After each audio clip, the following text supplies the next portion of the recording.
Barrett doesn't flinch. He's Hacker. Talk about a fried egg. I lasted about 5 minutes out there. I said, to heck with this. I'll do this in the morning. And I don't have any inside information. The lady that did it, she got in there. She made it happen. And he doesn't shy away from opinion. And I do enjoy drinking cold beer at ballparks. So if that makes me a baseball fan, then I'm a diehard baseball fan. It's Hacker After Dark on 1010XL.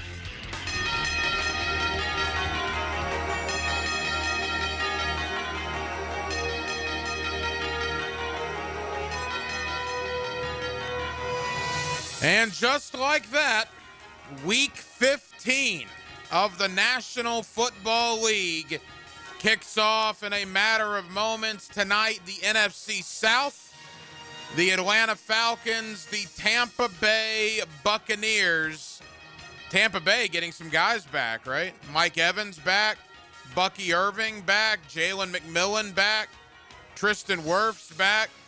They're getting healthy at the right time. It's a must-win for Tampa tonight. Atlanta just playing out the stretch. Week 15 of the NFL kicks off in a matter of moments. Falcons, Buccaneers in the NFC South. And with that, a very good Thursday evening to you, Jacksonville. It is Hacker After Dark, 1010XL, 92.5 FM with Dylan Denmark. The Hacker Ryan Green with you. Glad you are with us.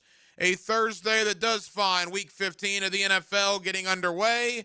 We are now well inside of 72 hours until the Jaguars and the Jets. Sunday, 1 o'clock. Of course, you'll hear that game right here on 1010XL. Speaking of the Jets, we will go to New York, New York. The Big Apple. One of our guys when it comes to the New York Jets is Jake Asman, ESPN New York. He's also the host of the Jake Asman Show covering the New York Football Jets. Jake will join us later on here in the 8 o'clock hour to preview the enemy, if you will. What has gone wrong in year one for Aaron Glenn? Of course, for the second straight day, no Justin Fields, no Tyrod Taylor. So it does appear, barring something unforeseen at this point, that the Jaguars will be playing against an undrafted rookie quarterback, a guy you'll remember from his SEC days, Brady Cook, formerly of Missouri, now with the New York Jets, who got his first action last week, going 14 of 30 against Miami with no touchdowns and a couple of interceptions. That looks like that will be the opposing quarterback. He will be the opposing quarterback on Sunday when they come to Jacksonville. So Jake Asman of ESPN New York will join us coming up here in about 35 minutes or so. My buddy Leon Searcy, you hear him every day on XL Primetime. You get him weekly here on Hacker After Dark. And Sunday, you'll get him with me on the fifth quarter, 2 hours after the Jaguars and the Jets go final. Leon will join me to talk about the 9-4 Jacksonville Jaguars. That conversation comes up in less than 20 minutes. And I was back down inside the Jaguar locker room, had the opportunity to go one-on-one with rookie Rayon Lane. Rayon Lane, who has become a terrific special teams player, also has done some nice things when called upon at safety with injuries recently to Eric Murray and Dewey Wingard. And also Rayon Lane played at Navy for the Naval Academy. And, of course, this Saturday is Army-Navy. And I'm going to talk with Rayon Lane, a man that participated in that game last year, just how special it is to be on the field for Army-Navy, how his rookie season is going in Jacksonville. Jaguar fans, I think you'll enjoy my conversation with Rayon Lane. That comes up in less than 15 minutes. We're glad you're with us on a Thursday night here in the city of Jacksonville on Hacker After Dark. Every night on HAD, we do kick it off with a big deal of the night. And Dylan Denmark, let's do that right now. Time now for the big deal of the night. What's the big deal? What is the big deal? No big deal. It is a big deal. On Hacker After Dark. 31 years of Jacksonville Jaguar football, dating back to 1995. It's a long time. I'm 42 years old. The Jacksonville Jaguars played their first game when I was 11. It's a long time. Denmark wasn't even alive when the Jaguars played their first game. 31 years is a long history of Jaguar football here in our area. And the 2025 Jacksonville Jaguars are only the fourth team in franchise history to win at least 9 of their first 13 games. The fourth time in 31 years. It obviously happened in 1999. It happened in 2005. And it happened in 2007. And not since 2007 had a Jaguar team won 9 of their first 13 games.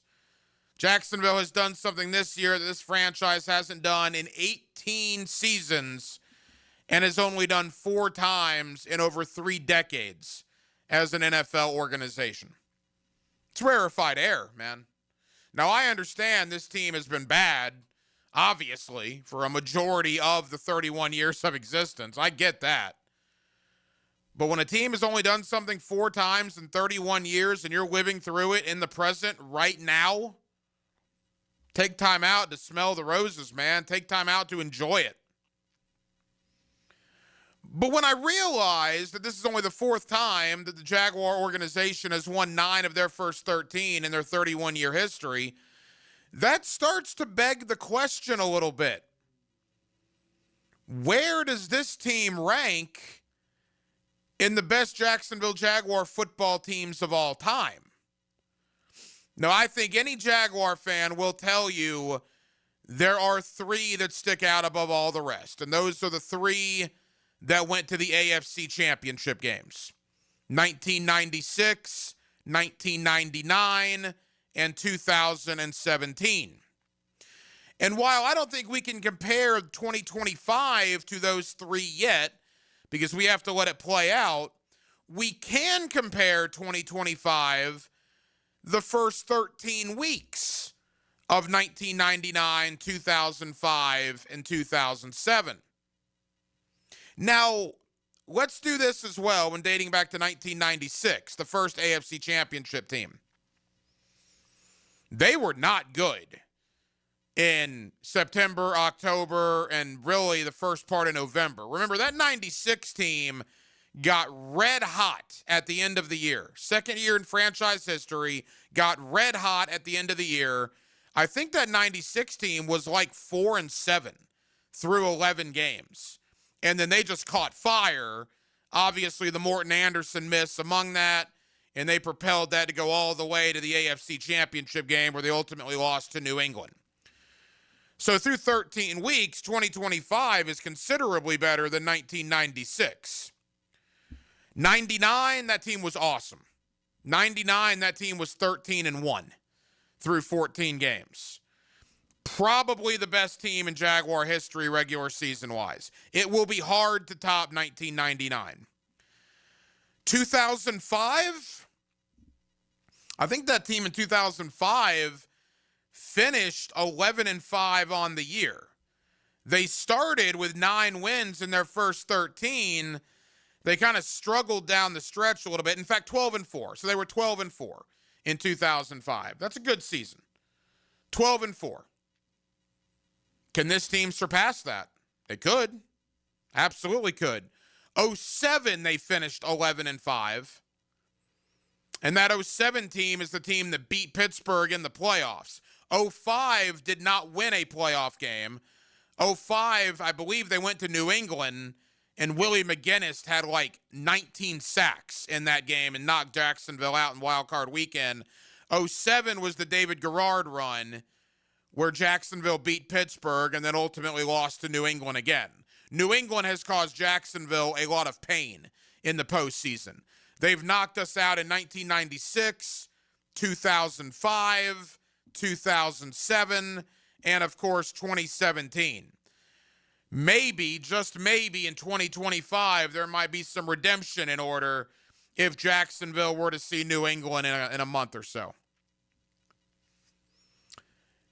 This team in 2025, I remember when we did our schedule or win-loss predictions when the schedule came out that we posted on YouTube and all over the 1010XL social media channels. I had the Jaguars going 9-8. So I'm not going to blow smoke at you. They have very much surpassed my expectations. But when you put this team, when you put 2025, the Jacksonville Jaguars, who currently sit 9-4, and are only the fourth team in franchise history, 31 years of Jaguar football, this is only the fourth time they've been 9-4 or better after 13 weeks.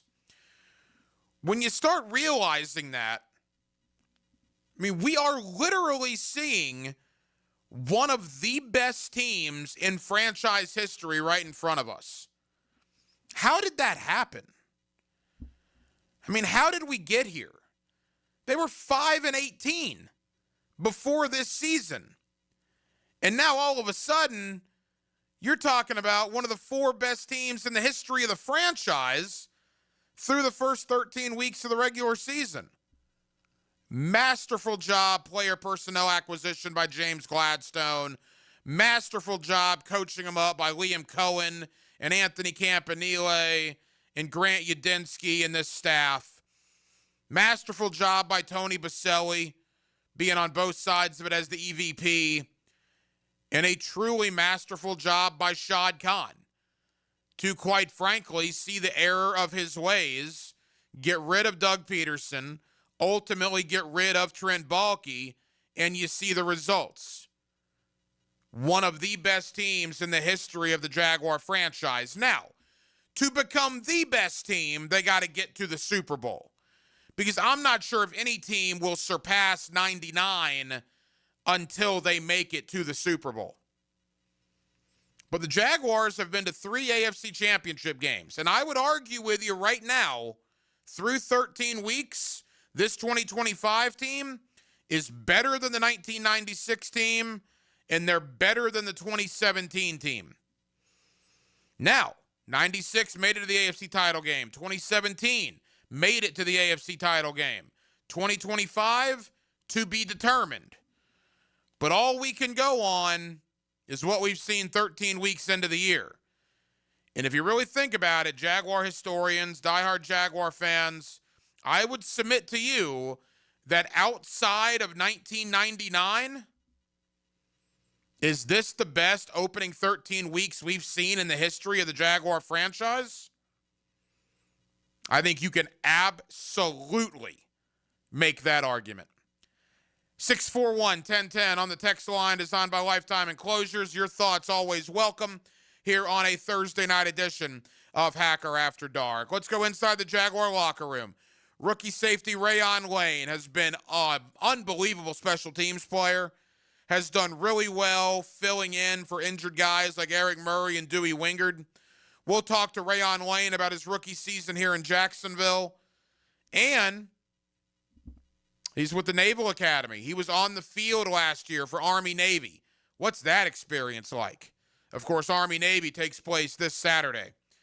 Jaguar fans, the city of Jacksonville, the Navy town that you are, I think you'll enjoy this conversation that I have with rookie safety Rayon Lane, and it's coming up next. On a Thursday night here in Northeast Florida, Jacksonville, we're glad you're with us. Hacker After Dark, 1010XL and 92.5 FM. Real fans know there's more to a championship team than offense and defense. Plus, the kicker, honestly, is like one of the most important guys on the team. Each week, Superior Plumbing spotlights the special teams player of the game on 1010XL.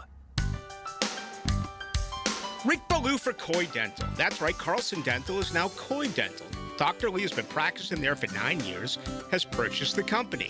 The Coy Dental team still has the same great dentists and staff.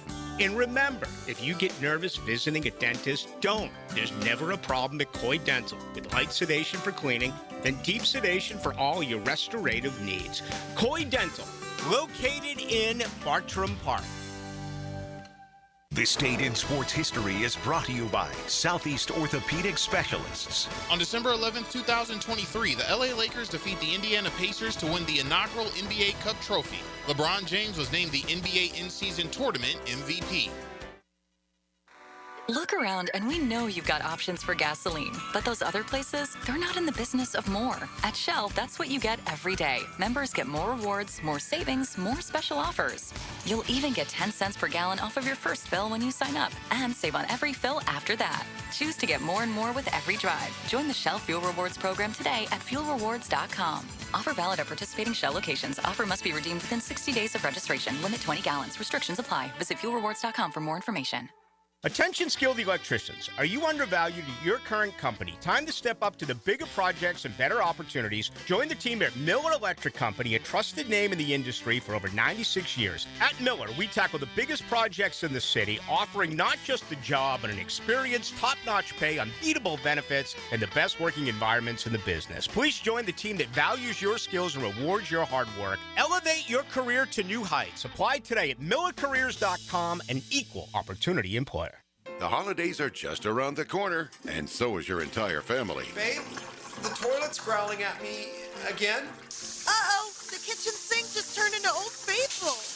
There's no hot water! Don't let plumbing chaos steal your holiday cheer. Call Duck Duck Rooter today to fix those issues before Aunt Linda blames you for ruining Christmas dinner. Duck Duck Rooter, your local plumbing pros. Proud partner of the Jacksonville Jaguars. DuckDuckRooter.com. The holiday season is the season of love. If you're getting engaged now or just looking for that unforgettable gift for the woman you love, Beards Diamonds is here for you. This Christmas, Beards is proud to showcase the world's premier designers in both bridal and fashion. Like Sylvie, personalized, meaningful designs that enhance your unique lifestyle and personality. Celebrate your love, elevate your look, and shine brightly with exquisite jewelry from Sylvie. Celebrating 30 years of design expertise in both bridal and fashion. Beards Diamonds is the town center's local jeweler. So at Beards, you never have to settle for corporate chain store quality. We've put together our best selection ever of exquisite jewelry for the holidays. From the newest designer styles to classic diamond studs and diamond bracelets, with your choice of natural or lab-grown diamonds. Whether your holiday budget is a few hundred or a few $100,000, the experts at Beards will help you find the jewelry that reflects your love. Beards Diamonds at the St. John's Town Center. 1010XL, presented by Farah & Farah, exclusive injury law firm of the Jacksonville Jaguars. Focused, fueled, fearless, Farah. Hacker After Dark on 1010XL. Week 15 of the National Football League just underway. Atlanta, Tampa Bay, big game for the Buccaneers. They really need it. They're still competing for the NFC South. Atlanta is just playing out the stretch. We will keep you updated. Of course, the Jaguars and the Jets on Sunday at 1 o'clock. Former Jaguar Pro Bowl offensive tackle Leon Searcy joins me in less than 15 minutes. Earlier on, I was down inside the Jaguar locker room at the Miller Electric Center.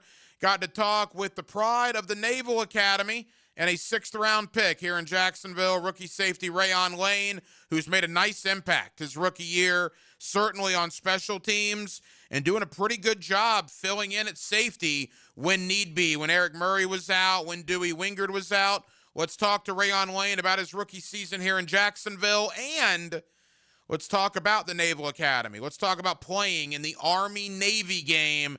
Rayon Lane was on the field last year. He knows all about playing in that unbelievable atmosphere for Army-Navy. Jaguar fans, I think you'll enjoy this conversation. Here it is, inside the Jaguar locker room with rookie safety Rayon Lane. All right, inside the Jaguar locker room on 1010XL. Jaguars getting ready for the New York Jets on Sunday. We got Jaguar safety Rayon Lane with us here.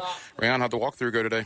I thought it went through pretty good. You know, people were locked into the details, hands, eyes, feet, communication, all those types of good things. So I thought it was a productive day. 4 in a row for this football team, 5 out of 6. Simple question, what's working so well right now? I just think as the season progressed, you know, we just kept coming together. As Coach says, we never want to be the team to point fingers or anything like that. We just stick together. You know, we come in, we watch film together. We do everything together. So just, you know, at the end of the day, the team that's together the most will have the best outcome on the field. And I feel like we've done a good job at that. Defense is playing really well right now, forcing turnovers again, stopping the run, getting after the quarterback. When you watch that defensive film, you guys got to be pretty happy with what's going on right now. I mean, yes, of course. And then obviously just knowing that, the job is not done. Coming in every day, attacking, like how we always do, continue to be together, come together, and do all those extra things so that we know when we get to Sunday, we're prepared and we can go out there and do what we're used to doing. We asked Liam Cohen about some of the great special teams players. He singled out you. Why are you so good on special teams? 25 is making plays every time down the field, it seems like. Yeah, I think the big thing is, effort, effort covers up for a lot of things, So just being able to go out there and then obviously know that I can help my team in that aspect, I want to do that, by any means. So just going out there with elite effort, knowing the game plan, knowing what needs to get done, and just trying to help my team out. Playing meaningful games in the month of December, and you're back at home against the Jets on Sunday. How excited are you to get back out in front of this home crowd in a big football game? Yeah, it's exciting. Obviously, their team, they're hungry. They want to win. So that's obviously a situation where we have to come out swinging. We have to come out fighting. We have to prepare the way that we're supposed to prepare. And just go out there and do what we know we can do. Obviously, at the bank, in front of the fans, with each other, and it's just going to be an awesome atmosphere and a great time to play a football game. Final question. I can't have Rayon Lane not ask you about Army-Navy on Saturday. Obviously, that game is unbelievable. What was it like to play in it, and what would it be like to watch it on Saturday? Just knowing everything it stands for, how much preparation, how much of everything goes into it, and to play in a physical game like that, it's huge. You got from both schools, you got their whole, classes there. Everybody's cheering. Just how much it means. It's just a huge game to be in, and obviously to come out on top, is big. And I'm going to be glad to, watch it on Saturday. I already know the outcome. Navy by 100. We're going to be singing second for sure. But, yeah, exciting times. My stepdad was Navy, so he totally agrees with you. Rayon, appreciate the time. Best of luck on Sunday. Thank you. There you go, Jaguar safety Rayon Lane with us here on Hacker After Dark. I'm a fan of his. I like the way he plays. For being a sixth-round rookie, the Jaguars have found one there. The injuries have obviously piled up to this rookie class. Travis Hunter, obviously. Caleb Ransall, obviously. Those are literally your first two picks. You never saw Ransall in the regular season, and you only got 7 games of Hunter. That's why, Ransall's basically his rookie year is next year. Hunter, you find you're going to get back. Everybody talks about the Jaguars don't have a first-round pick. Well, yeah, that's true. But you get Hunter back, you get Ransall back, and you have 11 picks in the 2026 draft, including 4 that are going to be inside the top 100. So I think the future's bright anyway. Wyatt Milam's got in there a little bit. Obviously, he was battling injury. We never saw anything of Jalen McLeod. So injuries have kind of plagued the rookie class. But having said that, you look at what Bashel Tutin has done. You look at what Rayon Lane has done. You look at what LaQuint Allen Jr. has done. The likes of B.J. Green, Danny Strigo. Keep in mind, those guys are rookies. They're part of the rookie class. Just those 5 right there. Tutin, LaQuint Allen, Rayon Lane, Strigo, and B.J. Green. You have gotten a little something out of the rookie class. You throw Wyatt Milam in, who's healthy now, who's helping you on the offensive line. Jack Kaiser has been a special teams guy all year. So, yes, the decimation of the rookie class is true with Hunter and Ransall missing so much time. But I do like how the mid-round guys or even the undrafted free agents have certainly stepped up and helped this rookie class here in Jacksonville. All right, a guy that knows all about playing big-time football games for the Jacksonville Jaguars is my buddy Leon Searcy. You hear him every day on XL Primetime. You'll get him this Sunday, 5th quarter, 2 hours after the Jaguars and the Jets go final. Myself and Leon will be on location this week. Hurricane Grill and Wings out in the Julington Creek area. That's a borderline home game for me coming over from Mandarin. Hope you come out and join us. If you're going to the game, come by Hurricane Grill and Wings in Julington Creek afterwards. Leon and I will be there from roughly 6 o'clock until 8 o'clock, hopefully talking about a big Jaguar victory. Let's talk with Leon Searcy about the Jaguars and the Jets. Let's talk about the vast improvement of the offensive line and all points in between. Former Pro Bowl offensive tackle for the Jacksonville Jaguars, my buddy Leon Searcy, joins us next on a Thursday night here in the city of Jacksonville.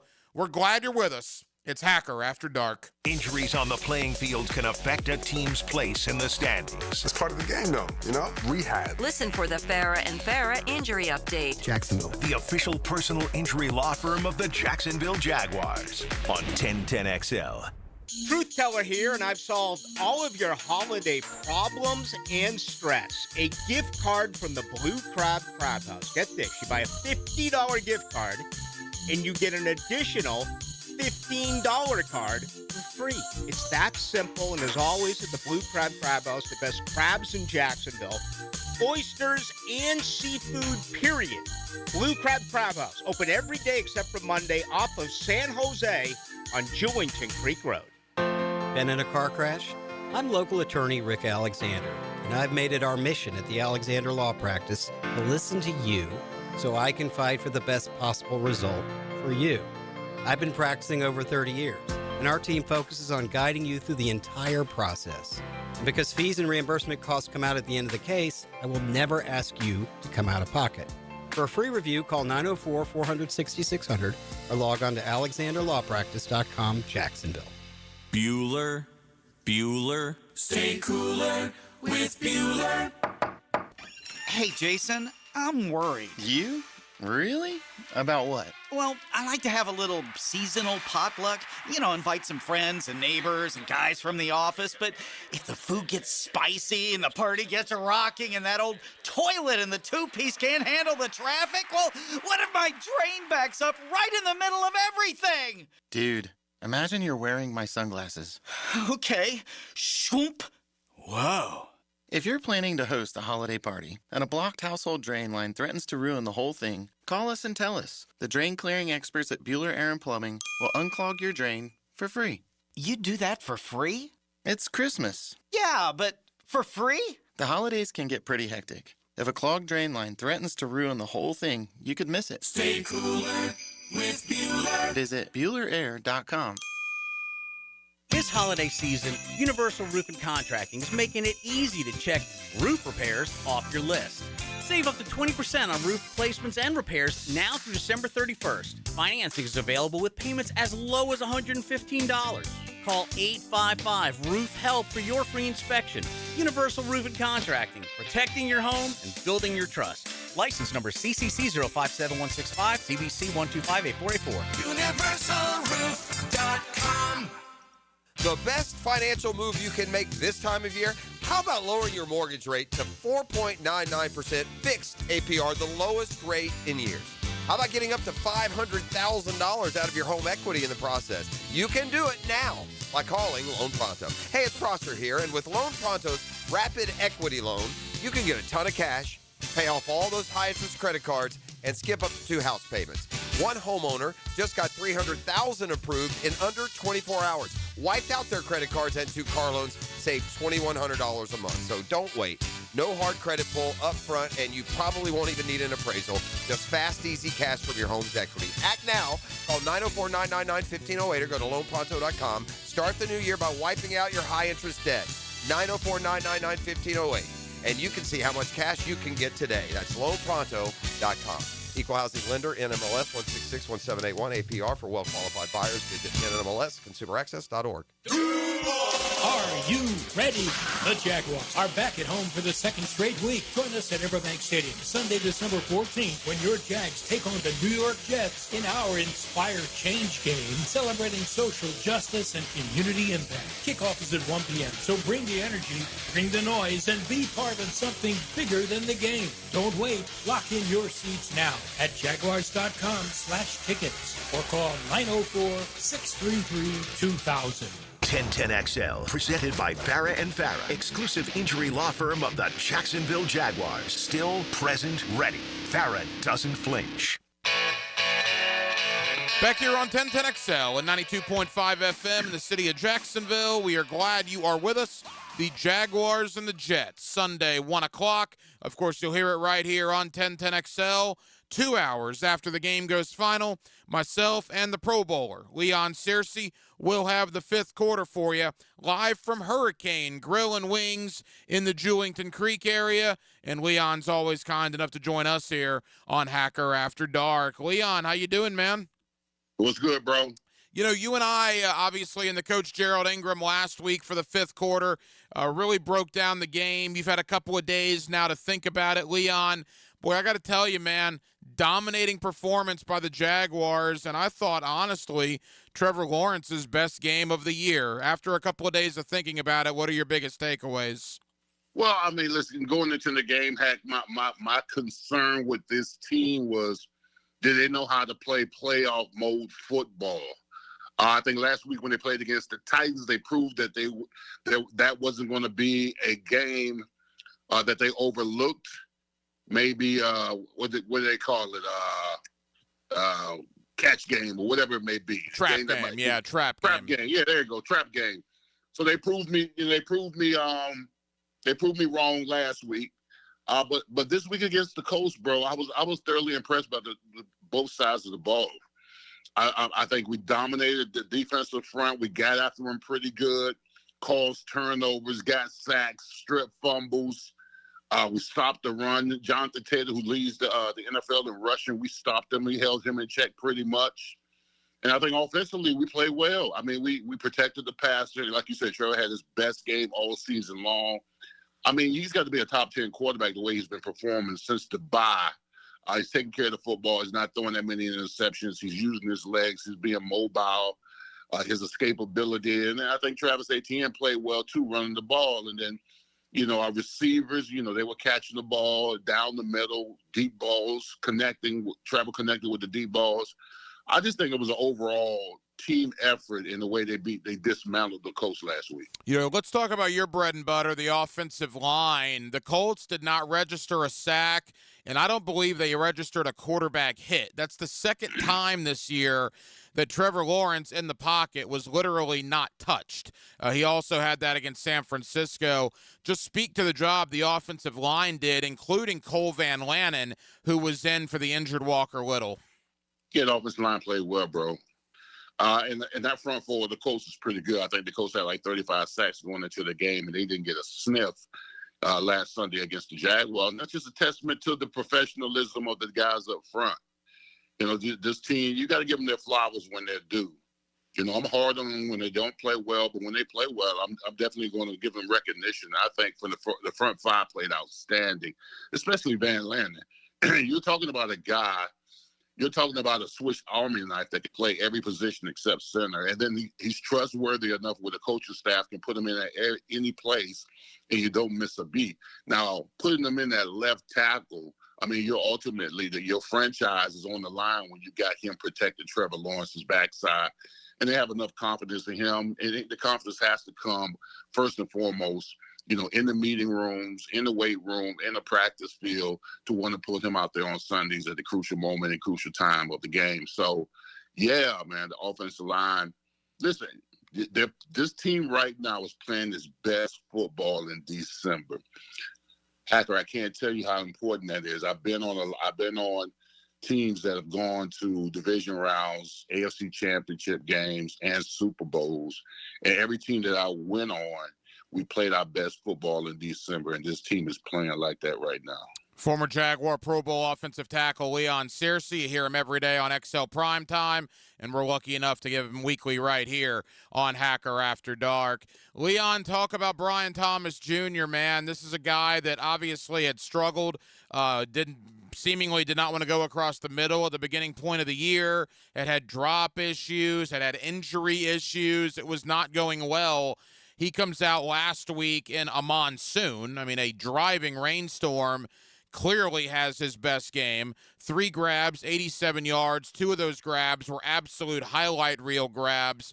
I'll tell you, man, if he starts looking like the BTJ we had a year ago, this passing game could be scary coming down the stretch. Yeah, he's growing up, bro. Early on in the season when he was dropping passes, not going across the middle, I thought that for the most part he was pouting. Probably wasn't accelerating in his routes like he should, giving up on cross the middle passes and all that kind of stuff. And we scrutinized him. And we were very critical of him. And then he hurts his ankle, and he's out for 3 weeks, and this Jaguars team is winning. And I can tell you this right now, brother, the last thing you want to happen as a player is that this team is having all this success without you. So you better get your butt out there and start making some plays. And I think in his mind, maybe even the coach's mind, in telling him, hey, man, you know, you're a former first-round pick. You need to start acting like it. And he has. He has, especially in this game. I saw an energy at BTJ that I haven't seen all year long. He was willing to run those routes, willing to go across the middle, willing to, you know, catch slants and all that kind of stuff. So that's all you can ask from him. You know, you need a willing and able body to go out there and be consistently running the routes hard and fast on your breaks and catching it through the middle. I mean, because, I mean, you got Parker Washington, who's down right now. We don't know the status of where he's going to play and not moving forward this week. So BTJ, you're a former first-round pick. You got to start acting like it. And last week, Sunday against the Colts, he did. Leon, there's a confidence about this football team. I don't know if you caught the mic'd up on Jaguars.com. Britton Strange was mic'd up on Sunday, and during the game, he's on the sideline saying, this ain't the same old Jags. And he also said, I'm paraphrasing here, but something along the lines of, yeah, they don't know yet, but they will. I guess talking about everybody else outside of Jacksonville. They don't know yet, but they will. You love the confidence that's coming out of that locker room for this 9-4 football team. I love it. Absolutely, I love it. There's another phrase they say, if they don't know, they're going to find out. And it's going to be the hard way. And I love that. I love that kind of confidence. You just don't get that confidence overnight. That's something that's built up in camp, in training camp, in the preseason, during the first couple of games, the middle of the games, and now down the stretch. That's how you got to think. I always thought, like, when I played with the Jaguars or the Steelers, it didn't matter who we played. I felt that if this team, if we were equipped, we didn't worry about nobody else. And we were in our game. We weren't afraid of anybody who we had to play. And that next team was in the way. That's the way we looked at it, whoever it may be. Because you have a tendency in this league, because of the sensationalism on TV and social media, that this team is so great, this and that. And then when you play them and beat them, you like, man, they ain't no different than any other team. I think the Jaguars had their coming to Jesus moment with the Chiefs. Everybody saw, oh, the Chiefs are coming to here. Oh, the Jaguars are going to be. No, the Jaguars ran through the Chiefs. Next. That's what this team got. Next. Who's next? I love that about this team, that the team, all these teams, they tell us that we should be scared of. Well, maybe you should be scared of us, too. It's a great point. There's absolutely no doubt about that. Jaguars-Jets, Sunday, 1 o'clock. You'll hear it right here on 1010XL. Final moments with former Jaguar Pro Bowl offensive tackle Leon Searcy. Leon, I want to talk about the Jets game in a moment. Of course, you and I will have the fifth quarter live at Hurricane Grill and Wings in Jewington Creek Sunday, 2 hours after the game goes final. The disrespect card. You and I have talked about this a lot, and I think you and I are kind of in agreement. You know, who really cares what the national folks say? I'll say this, though. Liam Cohen has kind of dove into that head first, and he's sending that message to the team. And I do think the team might care, because that's a motivating factor. I mean, you even heard Trevor Lawrence talk about it. At this point, you look for anything to motivate the guys, to maybe get them, quote, pissed off, as Liam said earlier. And whether we think it's a big deal or not, they probably look at it as a big deal in that locker room, that the Texans are getting all this love, and Patriots, Broncos this, and Bills that. And Liam has dove into that, and it's working, because the team is responding, and they're also talking about the lack of respect in the media. Yeah, it's called manufactured disrespect, okay? I use that mechanism as well when I played. Hell, the Jaguars did too. That everybody doesn't respect us. That, you know, we don't get our shine on TV, all that kind of stuff. And it's real, but it's not. But in your mind, that's all that matters. If your mind says, hey, they're disrespecting us, then you're going to go about your business feeling like you're disrespecting. And trust me, that kind of chip, that kind of motivation going into a game, and you play that way, like that team's disrespecting us, then that's when you start kicking a lot of ass. That's for real. You do. It doesn't matter what if it's real or not. If you make it up in your mind that it's real, then you're going to play accordingly. I love that about this team, that they're playing with that chip, that manufactured chip on their shoulder every weekend. Leon, they're a double-digit favorite against the Jets. They got to keep winning because obviously you see what Houston is doing, who's only a game behind them. And you and I had this conversation 2 weeks ago prior to the Titans game. You know, it was Thanksgiving week, a bad football team, and Jacksonville went up there and took care of business. Well, I'll ask you again. They got a huge one against Denver. A week from Sunday, they're coming off a big divisional win over Indy, and sandwiched here in the middle is a 3-10 Jets team that looks like they're about ready for vacation after getting embarrassed by Miami last week. Any concern for you that the Jaguars might overlook the Jets on Sunday? Not at all. Absolutely not at all. The only game that was concerning to me that the Jaguars won is I thought that maybe that Titans game up in Tennessee, and they took care of the Titans, and that was on the road. So now this one's at home with everything at stake, you know, with the Texans right behind you. I like the fact that the Texans are right behind us because that means we can't slip up, not one game, you know. So that's the motivation right there. So, no, I believe this team is going to take care of business. You're talking about a very, very bad Jets team, and, you know, quite frankly, they're ready to go home. They're ready to go to sleep. Just lay them down, tuck them in, and kiss them goodnight. They're ready. I'm telling you, heck, I played long enough to where I've had guys who were on bad teams call me and tell me, "Hey, man, I'm just trying to.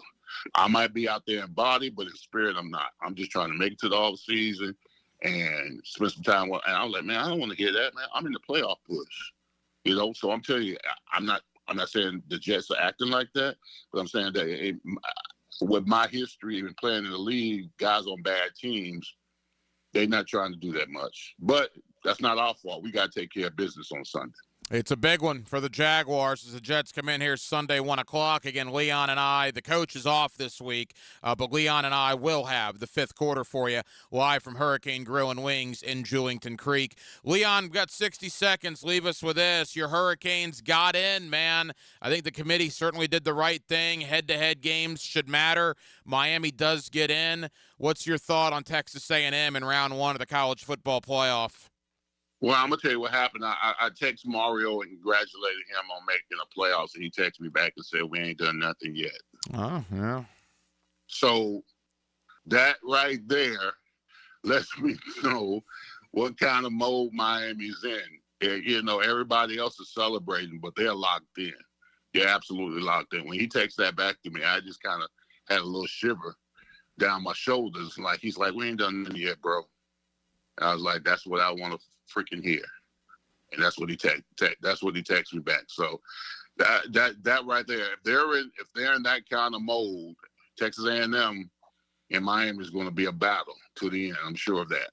He was a Hall of Famer for the Miami Hurricanes. He was a Pro Bowler right here for the Jacksonville Jaguars. My buddy Leon Searcy. You hear him every day on Primetime. You get him weekly on Hacker After Dark, and you'll get him this Sunday, 2 hours after the Jaguars and the Jets go final for the fifth quarter. Leon, have a terrific couple of days. I will see you Sunday out at Hurricane Grill and Wings in Julington Creek. You got it, bro.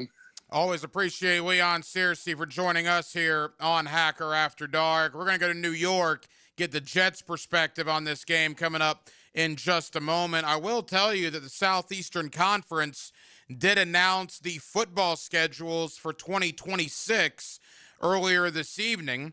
The John Sumrall era for the Florida Gators will begin Saturday, September 5th, 2026, at home against Florida Atlantic. Then the next week, September the 12th, the Fighting Camels of Campbell roll into the Swamp. So Florida should be 2-0, barring a disaster. And then SEC play begins, and here's how it looks. At Auburn, week 3. Week 4 against Ole Miss in Gainesville. Week 5 at Missouri. Week 6 versus South Carolina at home. Still no bye week, which is interesting. Then October 17th, Florida goes to Austin to play Texas. Then the bye week between Texas and Georgia, which will, this looks weird, be at Mercedes-Benz Stadium in Atlanta on Halloween next year. Then Florida hosts Oklahoma on November 7th. They go to Kentucky on November 14th. They have Vanderbilt in Gainesville for Senior Day, and then they go to Florida State. Denmark only one bye week? There were two this past year. Is college football doing away with that? No, it's because the way the calendar is. They've had to do 2 bye weeks the last couple of years sometimes because of the way the calendar falls, because sometimes that it's usually, Labor Day?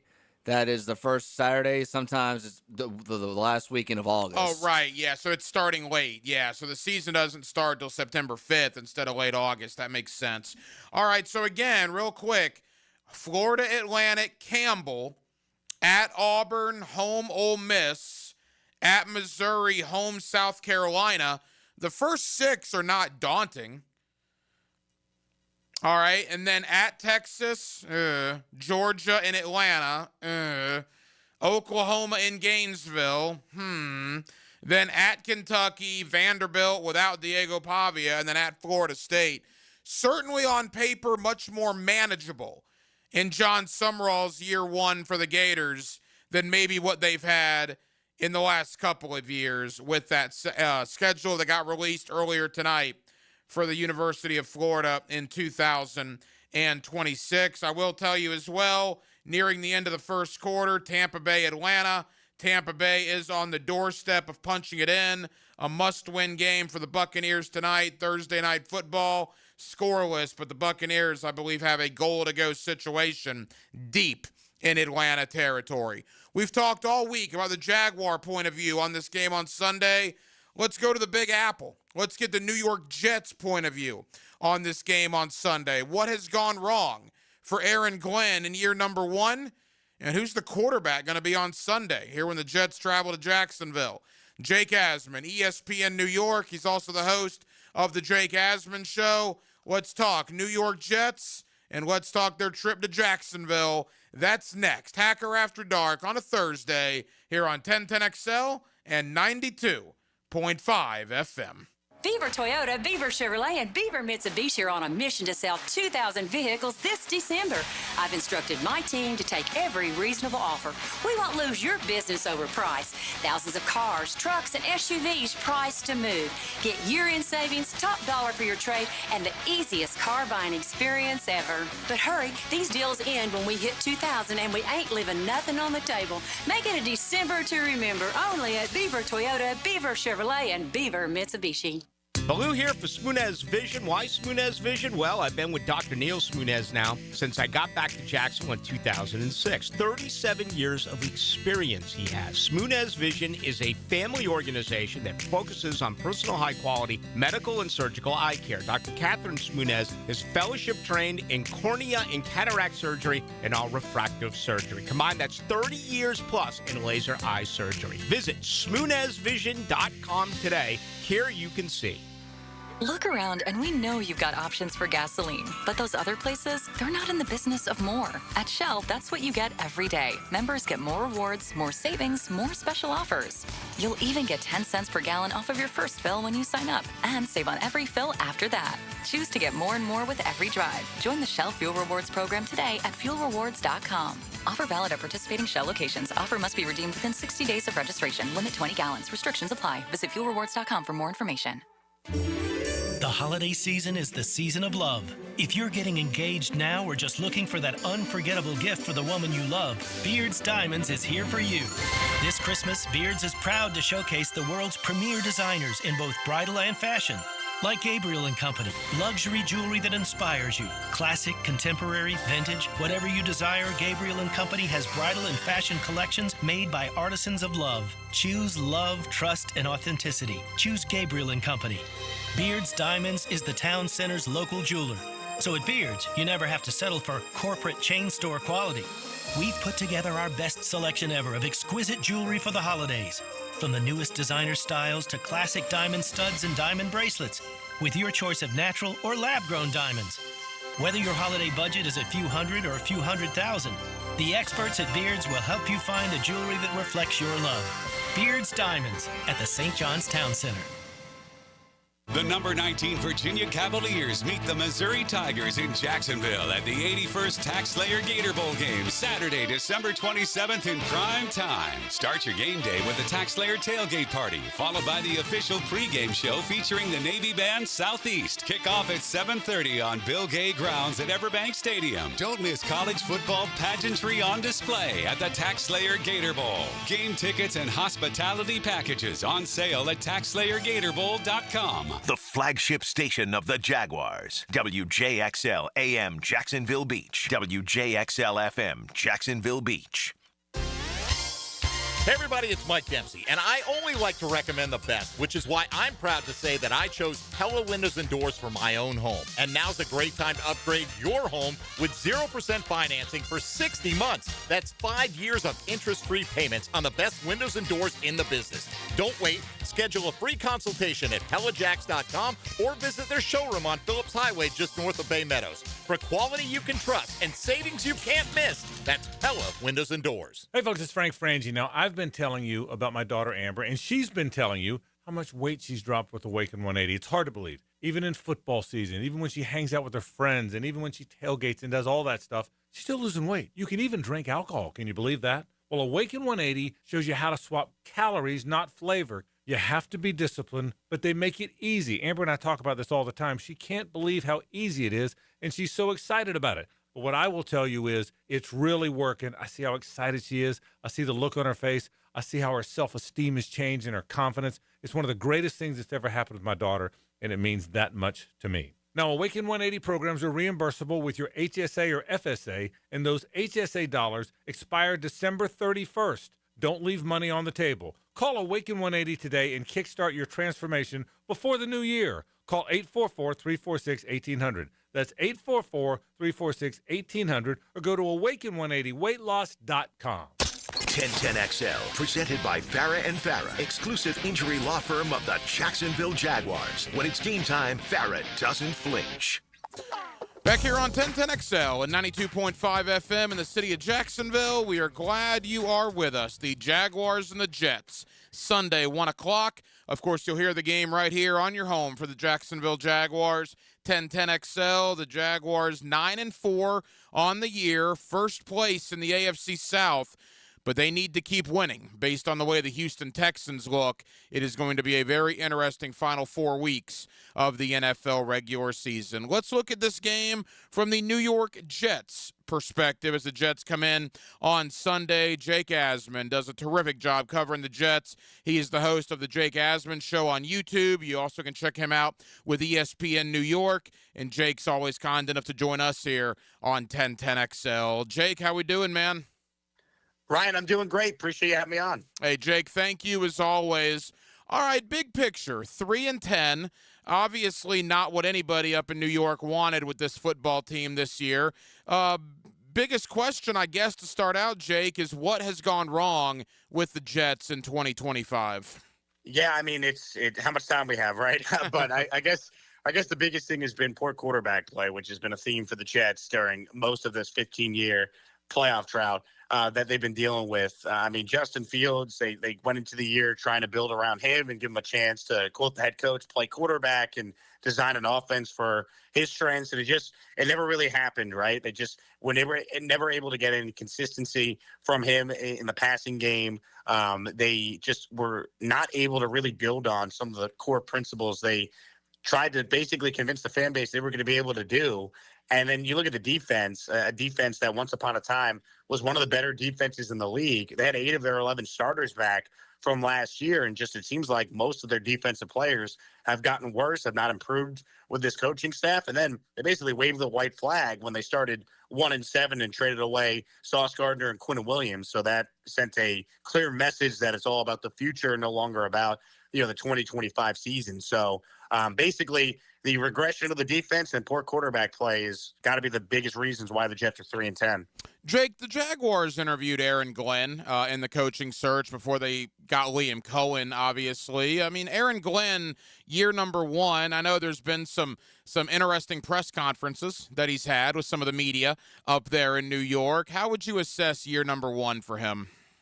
It's been disappointing. I think any Jet fan who will tell you otherwise is kind of lying to themselves. I think the expectation was this team that a year ago won 5 games, but they had the lead in the fourth quarter 7 times and blew the lead 7 times, which was a franchise record. A big emphasis from Aaron Glenn and his coaches was that this team was going to be coached better, and that some of those leads they had a year ago with similar talent a year later, they were going to be able to win games and close out those games because of the coaching improvements. And unfortunately, that just hasn't happened. So I think Glenn looked like a rookie coach the first 7 weeks. I think he's shown some improvement since then. The in-game decisions have been better. The clock management decisions have been a lot better, but it was ugly early. And I think going forward, there's definitely some legitimate concern with him going forward. He's not going anywhere. So you hope if you're a Jet fan, he continues to improve. And most importantly, they obviously figured out, the plan at quarterback going forward. But, this was the guy that talked a big game coming in, said they're here to win now. And unfortunately,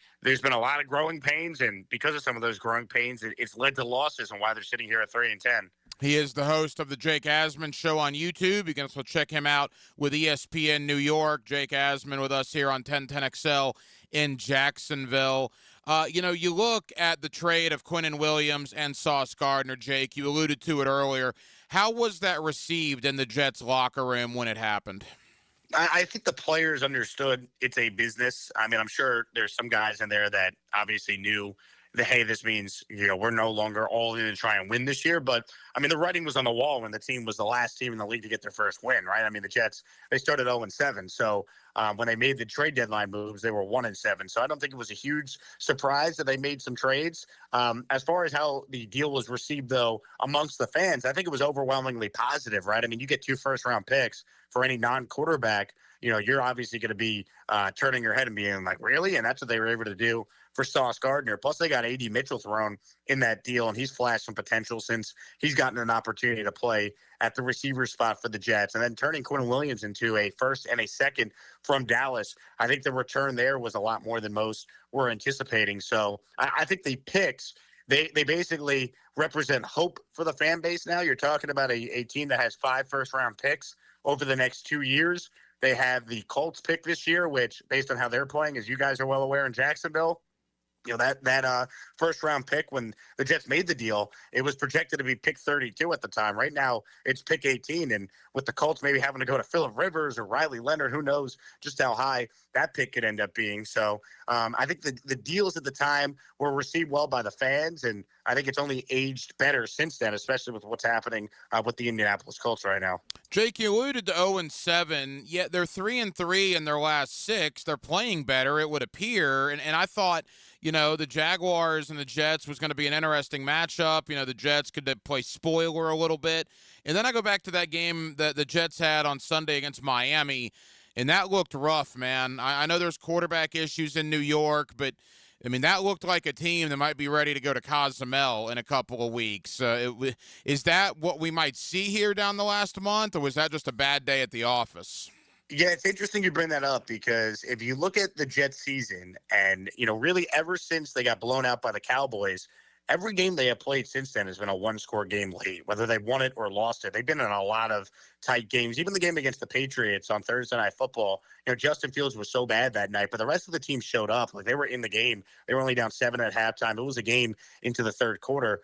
They played the Ravens tight for most of the game. They did beat the Atlanta Falcons. So they were playing competitive games. The Dolphins game just got out of hand so quickly. And I think that's what's so disappointing because, if you wanted to believe the Jets were turning the corner and showing some improvement, you can't no-show the way they did against Miami, a division opponent in your building, the way they did. They were down 21-0 before you can even get comfortable on your couch watching this. Tyrod Taylor goes down early, so they have to bring in Brady Cook, who's a UDFA, making his debut, which is a really tough spot when you're coming in cold down 21-0 for anyone, let alone a guy making his NFL debut. So that was incredibly disappointing. I would expect the Jets to play better this week. I think they'll play hard. That's been the theme for them most of the year. But there's no doubt that game against Miami was eye-opening because I think most of us expected that game, whether they won or lost, for it to be close like most of their games had been since that awful, 0-5 start in particular when they got blown out by the Cowboys. Want to ask you big picture about both the Jets and the Jaguars, but quickly, I know there's injury issues, and I believe he's out for the year, but former Jaguar Andre Sisco did play for the Jets this season. How did he look prior to the injury? Yeah, he struggled.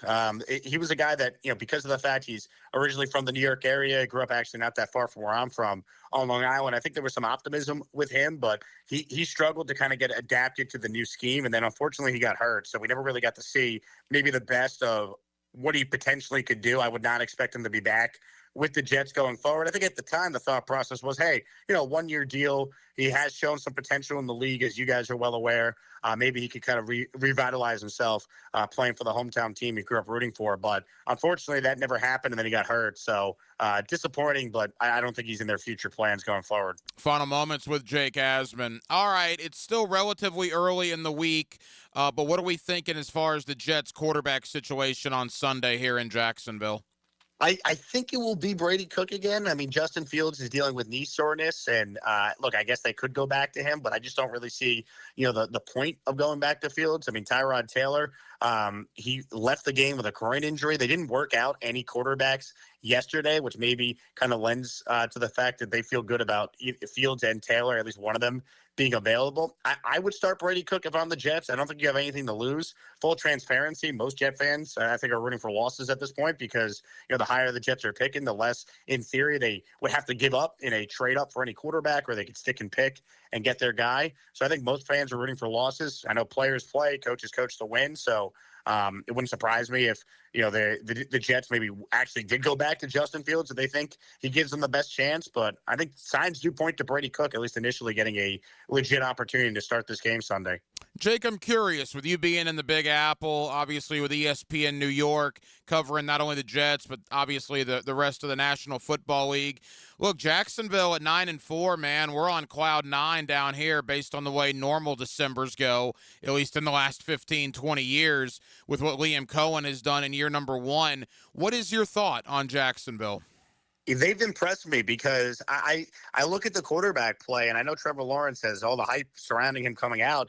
I don't think he's ever come close to living up to what the expectations were for him, yet they seemingly find ways to keep winning games. I think they're a really well-coached team. I know they dealt with some injuries this year as well. I mean, they're 9-4, and they really have gotten nothing from a guy in Travis Hunter, who they moved heaven and earth to go up and get, which I think is a testament to their coaching. You look at the state of that division right now. I mean, to me, with the Colts' injury to Daniel Jones and how they were even playing before then, you look at Jacksonville and Houston, I feel like it's going to come down to one of those teams. And, the Jaguars' schedule here, I mean, it's set up nicely here. I mean, they could not overlook the Jets. It feels like their most difficult game left is that Broncos game next week. But outside of that, I mean, I would expect Jacksonville to win 3 of their last 4 and be in prime position to win the AFC South.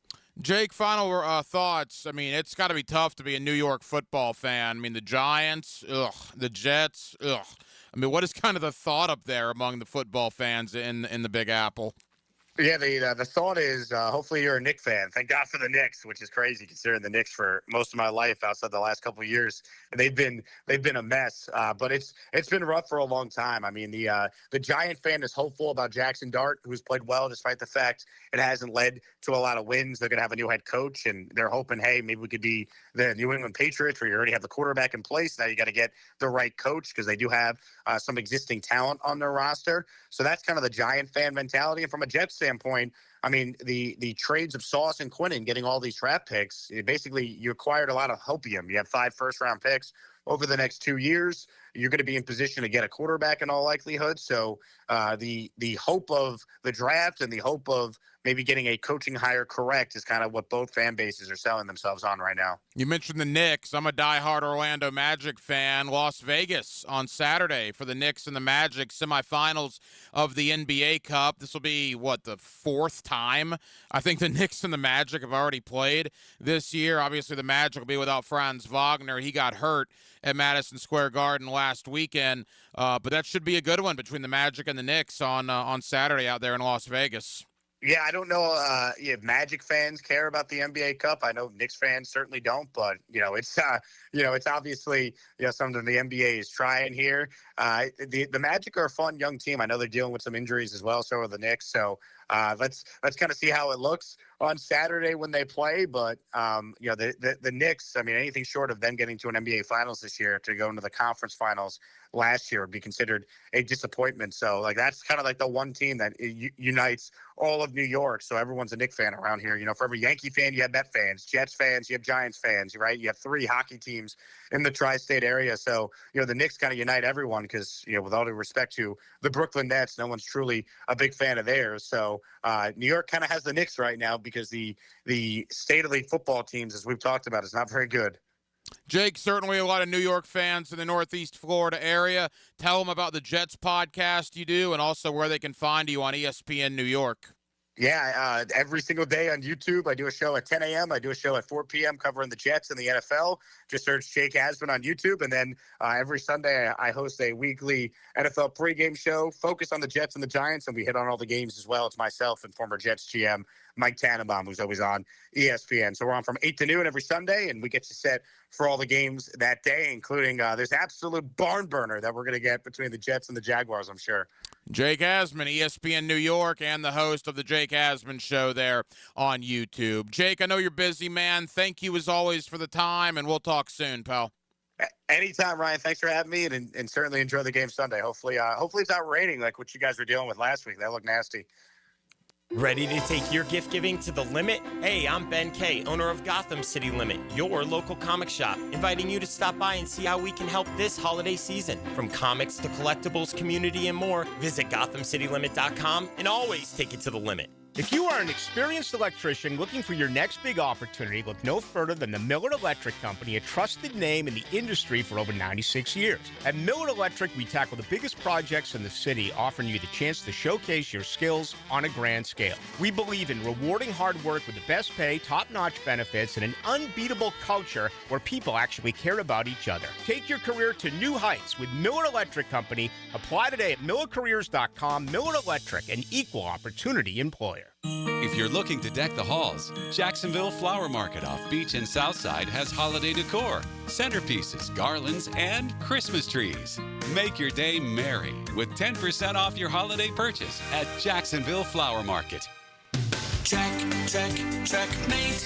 I'm Brendan Cecilia, founder of Checkmate Coatings. And I'm Chester, adorable mascot for Checkmate Coatings. If you're thinking of refinishing your garage floor, there's 2 things you need to know about us. My family has been in the concrete coatings industry for more than 40 years. And I was drawn 6 months ago by an artist in New Jersey. Why is that even relevant? Well, you said 40 years experience, so I had to give them something. Over the years, we've worked closely with major manufacturers to develop a multi-layer application process that creates beautiful, durable, and long-lasting floors. So even decades from now, your garage floor will look as gorgeous as it did the day it was installed. Experience? Check. Durable? Check. Decades of experience making garage floors gorgeous? Checkmate. Transforming your floors, making them great. Checkmate. Visit CheckmateCoatings.com. That's CheckmateCoatings.com. 1010XL, presented by Farah and Farah, exclusive injury law firm of the Jacksonville Jaguars. Focused, fueled, fearless, Farah. Hacker After Dark on 1010XL. Into the 9 o'clock hour we go. Thank you to Jake Asman, ESPN New York, for joining us here tonight on Hacker After Dark to give you a little perspective on what the Jets are thinking about coming into Jacksonville on Sunday. Week 15 of the National Football League already underway. Atlanta and Tampa Bay, a good one so far. 11 minutes to go in the second quarter. Game tied 7-7. Tucker, a touchdown, a 1-yard plunge for Tampa. Kirk Cousins responded, finding Kyle Pitts for a touchdown for Atlanta. All tied 7-7. Falcons, Buccaneers in the second. Absolute must-win game for Tampa. And they're wearing the throwbacks. Are you kidding me? They're wearing the orange popsicle uniforms of the 1970s and the 1980s. Love those unis for Tampa Bay.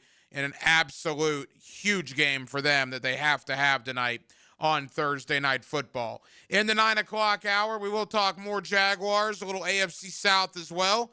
Dave Kluge of FootballGuys.com will join me coming up here towards the bottom of the 9 o'clock hour. In less than 10 minutes, we will shift gears to a little college talk. Connor O'Gara, SaturdayDownSouth.com, talking John Sumrall in Gainesville. The Buster Faulkner hire is actually legit now. Florida tweeted that out a couple hours ago that Buster Faulkner is official. He is the brand new offensive coordinator for the University of Florida. So we'll talk to Connor O'Gara about John Sumrall, about the staff he's assembling in Gainesville, about the college football playoff, and a little bit on Mike Norvell returning to Florida State.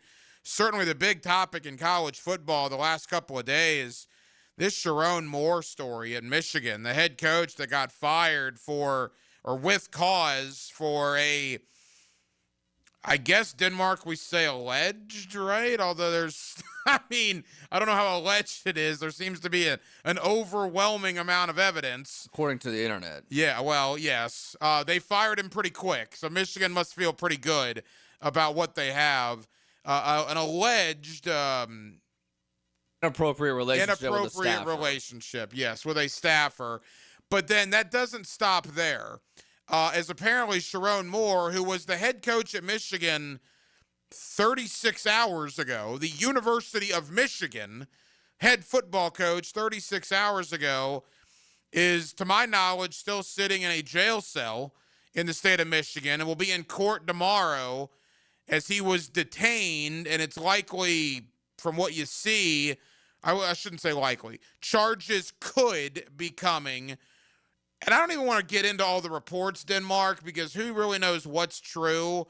But if half of what's being reported is true, this Sharon Moore story is going to end up being a Hollywood movie someday, is it not? I mean, this is wild. Yeah, probably. And, I still want to get his side of the story. I don't like to jump to conclusions until, everything is done. But it sure seems like he's not on the right side of it. And it's just sad. I mean, it's like, and this story, apparently, this is one of the best kept secrets in college football. We didn't know about it, in the public until a couple of days ago or whatever it was. Yesterday. Yeah. And this investigation has been going on for over a month. And so Michigan's known about it, and a lot of it was deemed on the success of Michigan and how they were going to be, because if they had beat Ohio State and they made the playoff, they probably would have waited to fire him. Well, from a football standpoint, which is what we talk about here on Hacker After Dark, getting it back to the sports world for a second, all of a sudden the University of Michigan head football coaching job is open, which is one of the biggest ones in the country. And you're hearing all sorts of names. You're hearing Kalen DeBoer. You're hearing Jed Fish. Clark Lee, I think, makes a heck of a lot of sense. Now, he just re-upped at Vandy. But obviously, as we've seen, it's very easy to get out of those things. Former defensive coordinator at Notre Dame. Would he leave his alma mater to take over Michigan? Kenny Dillingham's a name that you hear.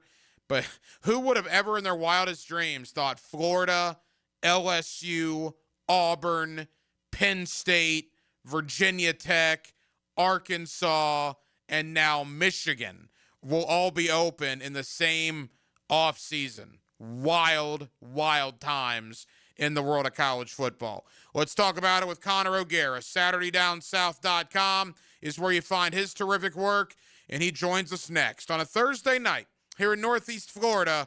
Jacksonville, we're glad you're with us. Hacker After Dark till 10 o'clock here on 1010XL and 92.5 FM. With so many stars on the field, there's always one that burns brightest. When he flashes, he is something to watch. Who will be this week's Universal Roof and Contracting Offensive Player of the Game? Watch out on 1010XL. The best financial move you can make this time of year? How about lowering your mortgage rate to 4.99% fixed APR, the lowest rate in years? How about getting up to $500,000 out of your home equity in the process? You can do it now by calling Loan Pronto. Hey, it's Prosser here, and with Loan Pronto's Rapid Equity Loan, you can get a ton of cash, pay off all those high-interest credit cards, and skip up to 2 house payments. One homeowner just got $300,000 approved in under 24 hours. Wiped out their credit cards and 2 car loans, saved $2,100 a month. So don't wait. No hard credit pull up front, and you probably won't even need an appraisal. Just fast, easy cash from your home's equity. Act now. Call 904-999-1508 or go to loanpronto.com. Start the new year by wiping out your high-interest debt. 904-999-1508. And you can see how much cash you can get today. That's loanpronto.com. Equal housing lender, NMLS 1661781, APR for well-qualified buyers. Visit NMLSconsumeraccess.org. Need your weekly fix for Mexican street food? One Night Taco Stand has Jacksonville covered. Mondays, any burrito, just $7.99 with a soft drink purchase. On Taco Tuesday, enjoy any taco for just $3.49. And on Wednesdays, kids 12 and under eat for just $2. Perfect for the whole family. Find One Night Taco Stand in Mandarin, Orange Park, and Southside at Bay Meadows. They give their best physically and mentally. Listen for the Southeast Orthopedic Specialist Scholar Athlete of the Week, tuned up by The Plumbers and Pipe Fitters Local Union 234. Wednesday afternoons on The Frangie Show. On 1010XL. The best value for golf in Jacksonville remains Cimarron, totally reestablished with new tee boxes, improved fairways and greens, also a brand new restaurant with indoor and outdoor settings, and live music. Join the Wild One loyalty program online at Cimarron Golf. When's the last time you played Cimarron? Cimarron Golf Club on 210, the Wild One. The holidays are coming, and so is your family. Is your septic system ready?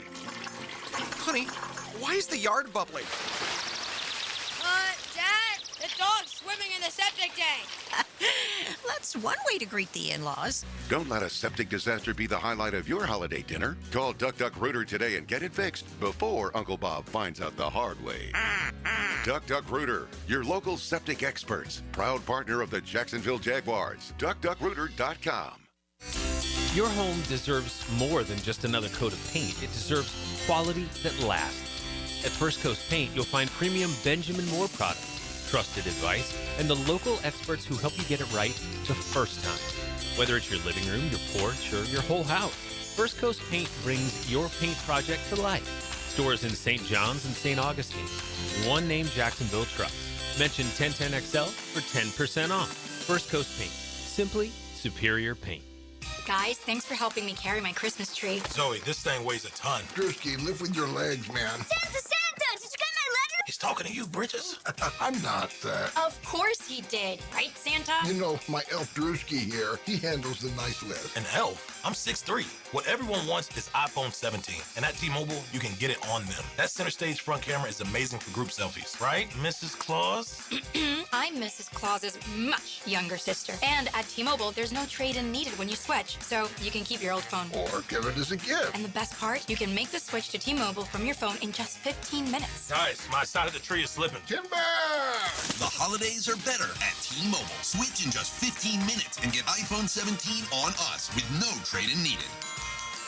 With 24 monthly bill credits for well-qualified customers plus tax and $35 device connection charge. Credits end and balance due if you pay off earlier cancel. Finance agreement 256 gigs, $830. Eligible port in a new line. $100 plus a month plan with auto pay plus taxes and fees required. Check out in 15 minutes or less per line. Visit T-Mobile.com. 1010XL, presented by Farah and Farah, exclusive injury law firm of the Jacksonville Jaguars. Still, present, ready. Farah doesn't flinch. Back here on 1010XL at 92.5 FM in the city of Jacksonville. We are glad you are with us. The 12 teams in the college football playoff are set. Of course, the Florida Gators are not in there, but the brand new Florida Gator coach is still in there as he is still on the sideline for Tulane. That's right, John Sumrall will be coaching up the Green Wave next week as they head to Oxford to take on Ole Miss. Let's talk about the John Sumrall hire in Gainesville, some of the staff he's beginning to assemble. Mike Norvell is coming back to Florida State, and let's also take a look at the 12-team college football playoff. Connor O'Gara, Saturday Down South, is always kind enough to join us here on 1010XL in Jacksonville. Connor, how we doing, man? Doing better than Notre Dame, which is about all I can say at this point, but doing all right, man. Yeah, we'll certainly get into the college football playoff. Notre Dame left at the altar. Miami gets in over them. But obviously around these parts, Connor, as you can imagine, it's all about John Sumrall, the brand new head coach at the University of Florida. You and I haven't spoke since that hire was made. Connor, what do you make of what Florida was able to do, missing out on Lane Kiffin, but landing John Sumrall? Anybody that wasn't Lane Kiffin was going to be seen as a disappointment. And I'm sure you've talked about this, but you know, I do think that John Sumrall was so widely regarded in SEC circles for a variety of reasons.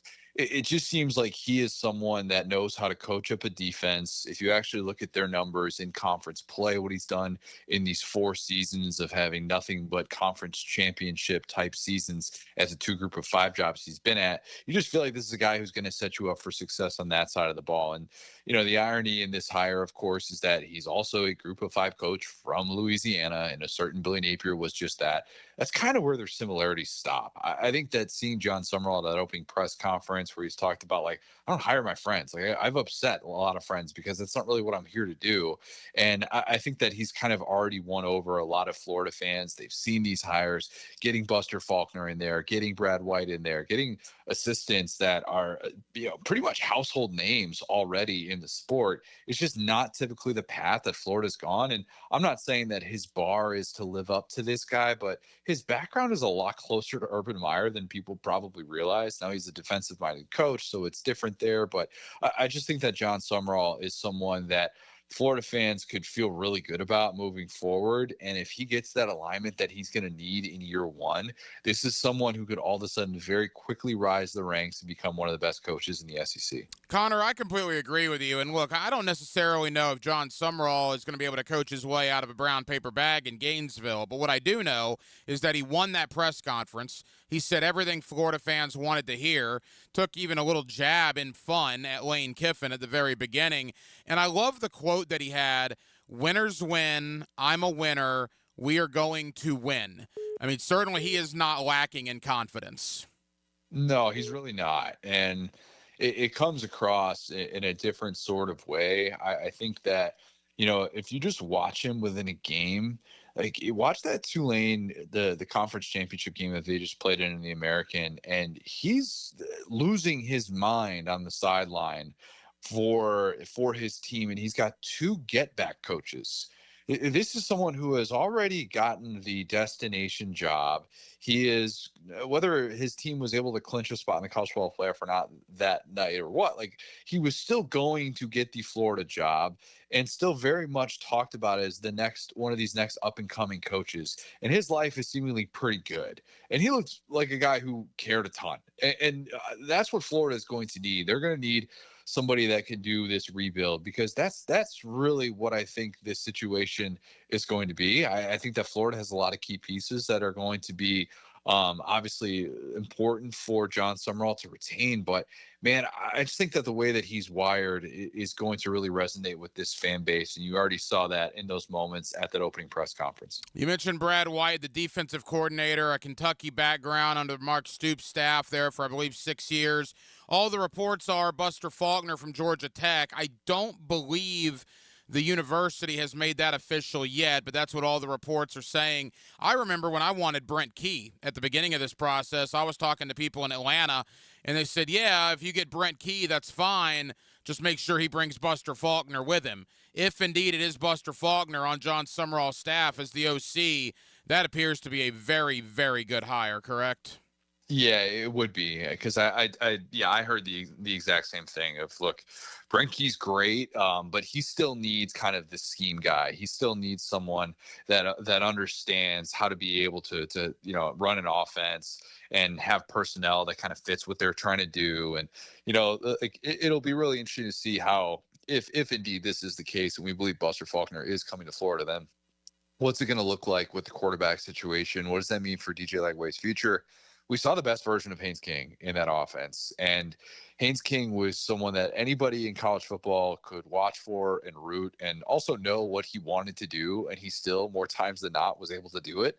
And I think that's something that would be very coveted, and it's going to make for a higher floor in year 1 than I think Florida could have had they not been able to get a really important hire like Buster Faulkner, who is viewed, I think, in college football as one of the top offensive coordinators. So yeah, assuming that move is imminent, I do think that Florida fans will be pleased to see the direction the offense goes in. A couple more for Connor O'Gara of SaturdayDownSouth.com. All the movement in the coaching carousel in the Southeastern Conference and really around the country. No movement in Tallahassee, as Mike Norvell is going to be back at Florida State. Look, the natives are restless around here, Connor. The common thought is that Florida State just could not afford to fire Mike Norvell based on what the buyout would be and having to hire a whole new staff. I mean, they haven't won a road game in 2 years. They're 3-12 in their last 15 ACC contests. What do you make of Mike Norvell returning to Tallahassee in 2026? There are certain programs that are in, for lack of a better term, college football hell, and Florida State tops that list. Like, it truly is baffling, because there are a lot of programs like Florida where you could look at, the year that they had, and, LSU, they had this disastrous year. They didn't live up to expectations. Penn State, blah, blah, blah.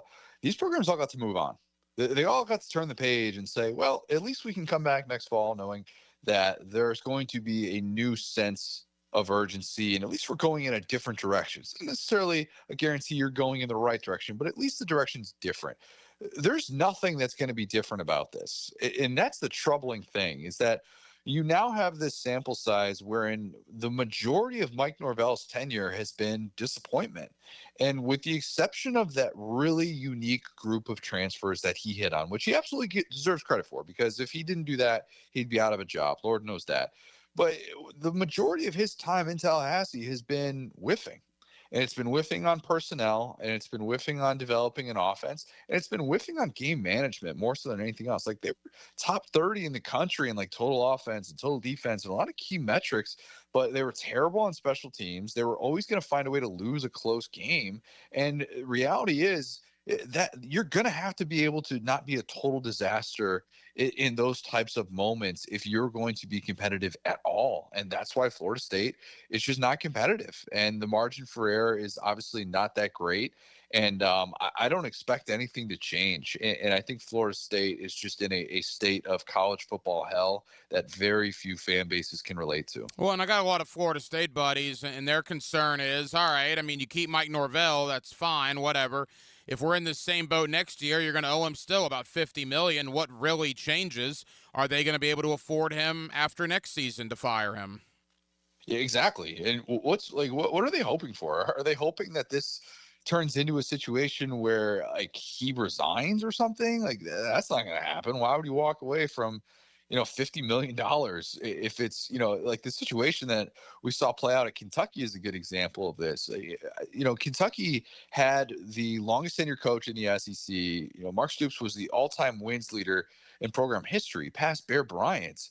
But at the same time, even though he had 4 consecutive disappointing seasons, he kept being asked over and over, well, would you ever consider resigning or settling or something like that? And he's like, no way, they're going to have to force me out. Well, why do you have to do that? Because he had that money owed to him within 60 days. He had $37 million owed to him within 60 days. And so he ended up spreading out some of those payments and made life easier a little bit. But still, this is going to be a really similar situation where I don't know that you can bank on necessarily all of a sudden, oh, maybe you're going to get some offset money or something like that, where someone's going to take care of that in the way that you saw with James Franklin and Penn State. So, yeah, it's a disaster. And I do think that Florida State is just smashing its head into a wall and begging for different results. Final moments with Connor O'Gara of Saturday Down South. All right, college football season, albeit over for Florida State and Florida, is still very much in full swing as the 12-team college football playoff kicks off a week from Friday. Look, you mentioned it at the top. Notre Dame did not get in. Miami did. BYU did not get in. Vanderbilt did not get in. Instead, Tulane and James Madison as the top or 2 of the 5 highest-ranked conference champions. Connor, when all was said and done and the dust settled, what did you make of the 12 teams that did get in, and who has the biggest complaint? Is it Notre Dame? It's Notre Dame, but not because of them getting left out. It's because the process to get there made no sense whatsoever. And that's really what this came down to. If we just had one poll and didn't have these weekly Tuesday shows, everybody at Notre Dame would be like, all right, yeah, it kind of stinks. Miami got in. We lost to Miami. We lost to the 2 best teams on our schedule. They're both in the playoff, and we're not. And we didn't have a conference championship to play for, so we couldn't get our way in that way. Okay, a bummer. Oh, well, we'll move on. But instead, they were told week after week after week that they were better than Miami. They deserved to be ranked ahead of Miami. And then for them to all of a sudden not be considered a higher ranked team than Miami after those two teams didn't play. It just made no sense. And the selection committee was banking on a third loss from Miami. That's what they were hoping was going to happen. And instead, the overreaction that they had in that first poll, they had to slowly but surely kind of make it look like they didn't mess up that ranking when they did. And ultimately, that's what it comes down to. But I do think they got it right. They just went about the process in a very dumb way.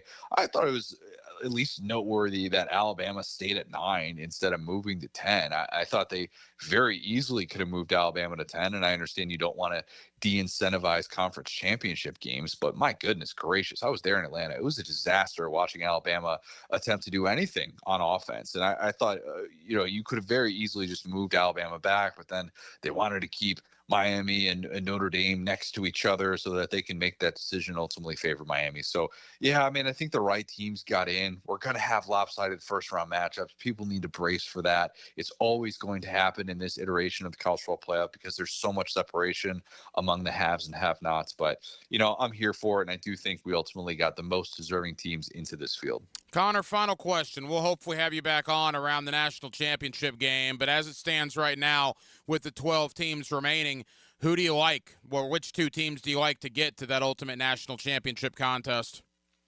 I mean, Georgia and Indiana would be my pick at this point. And I think it's going to be fascinating to see what this Indiana team does because, look, I'm an Indiana graduate. I can get into a lot of the different layers of this program being so inept for so long and having experienced that firsthand is just it is hard to fathom that this school is doing what it's doing. And with each feat that it accomplishes, there's going to be a level of shock that's still part of it. Like they haven't won a bowl game since 1991. In this day and age in college football, that's nearly impossible. Wow, yeah. And so for Indiana to go out to the Rose Bowl and beat the winner of Alabama and Oklahoma, it still feels like that is an uphill climb. So I do want to make sure that that's known. But at this point, man, with how complete they've looked, with the level that Fernando Mendoza is playing at, perhaps a Heisman Trophy worthy level, I do think that Indiana has shown everything that it can get to that level. Even they just lost Daly, a key piece on their defense, season-ending injury. But still, I think Indiana and Georgia is the matchup that makes sense. Georgia's peaking at the right time. Georgia might have been playing with its food a little bit too much in the first part of the season at certain moments, but man, when they could find that window, they would just slam right through it. And they made a really good habit of doing that.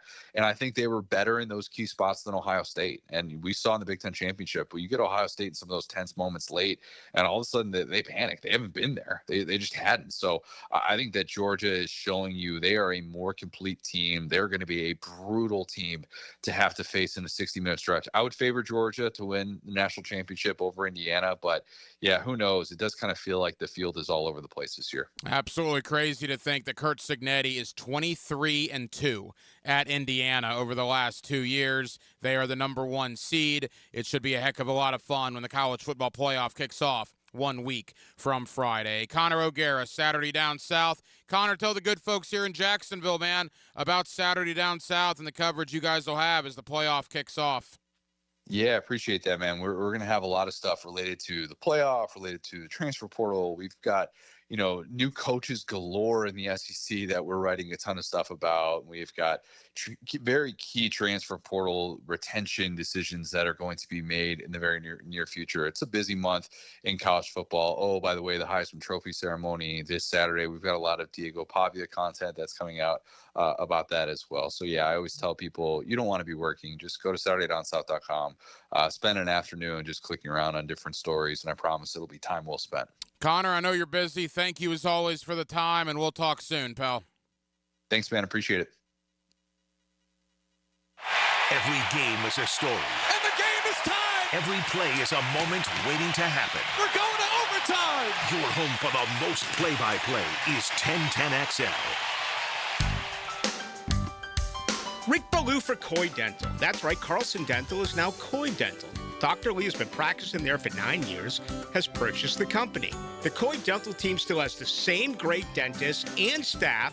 And remember, if you get nervous visiting a dentist, don't. There's never a problem at Coy Dental. With light sedation for cleaning, then deep sedation for all your restorative needs. Coy Dental, located in Bartram Park. See the shots and feel the excitement of an international sporting event for free. The Predator Pro Billiard Series comes to Jacksonville December 16th to the 21st at the Hyatt Riverfront downtown. See top pool pros from 40 countries compete in both men's and women's tournaments. This is high stakes, high skill, championship level billiards, and admission is free. No tickets needed. Don't miss the Predator Pro Billiard Series at the Hyatt Riverfront Hotel. Details at probilliardseries.com. Next time you head into a Gate convenience store, look for Form Energy Drink, designed to provide energy, hydration, and focus straight from Dana White and AB, celebrating those who embrace grit, discipline, and resilience in their everyday lives. Check out Form Energy at a Gate convenience store. I'm here with Danny Van Sickle, director of the Electrical Training Alliance. Danny, tell me about your program. Hey, Rick. We're a 4-year electrical apprenticeship. Our students start out making over $40,000 a year, and right now make over $90,000 a year, including benefits. There is no tuition or student debt. You just have to apply and get accepted. Did you say no tuition and no student debt? You heard that right, Rick. Once you're accepted to the program, your only cost for the books and the course fees. About $800 a year. That sounds like an amazing opportunity. How can I learn more? Just go to etajax.org and you can apply there. Apply by May 14th. This is the home of the Florida Gators. Get your Gators hoops on 1010XL. Brought to you by the personal injury attorneys of Farah and Farah, Randy Marion Cadillac of Jacksonville, and Renewal by Anderson Custom Windows and Doors. 1010XL, presented by Farah and Farah, exclusive injury law firm of the Jacksonville Jaguars. When it's game time, Farah doesn't flinch. Now, the cool down from the cool guys at Donovan Air Electric and Plumbing. Fast, reliable, and honest service since '87. Back here on 1010XL and 92.5 FM in the city of Jacksonville. We are glad you are with us. The Jaguars and the Jets, Sunday, 1 o'clock. Of course, you'll hear the game right here on 1010XL. The Jaguars 9-4 on the year, in first place in the AFC South, as they welcome in the 3-10 New York Jets. Let's talk about the Jacksonville Jaguars, first-year head coach Liam Cohen, and take a big picture look at the AFC playoffs with Dave Kluge of Football Guys. He's always kind enough to join us here on 1010XL. Dave, it's been a little while, man. How are you?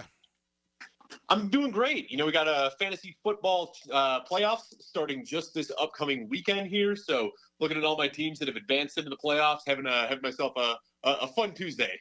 Yeah, there's no doubt. And look, you and I spoke right about the time the season kicked off, maybe a little after the regular season opener. And at that point, there was a lot of hope. There was a lot of ambition for the Jaguars. But I'm not sure how many Jaguar fans, even here in Jacksonville, Dave, would have thought 9-4 in first place in the AFC South heading into Week 15. What's been your mile-high view of the Jaguars so far here in 2025?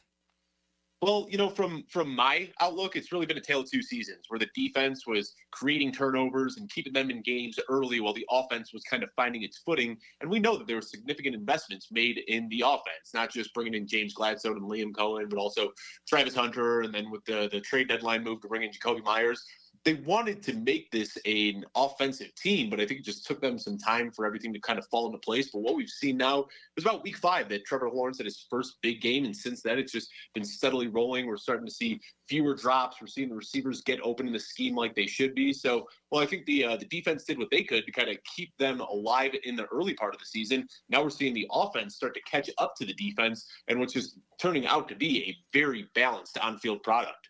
Dave, there's no doubt the last couple of weeks in particular, Trevor Lawrence has looked pretty good. And last week in the win over Indianapolis, in a driving rainstorm, mind you, 244 yards, a couple of touchdowns. In fact, he hasn't thrown a pick now in the last two games, 4 touchdowns, 0 interceptions in the 2 wins over the Titans and the Colts. What is your thought about Trevor as we get down to the home stretch here of the regular season?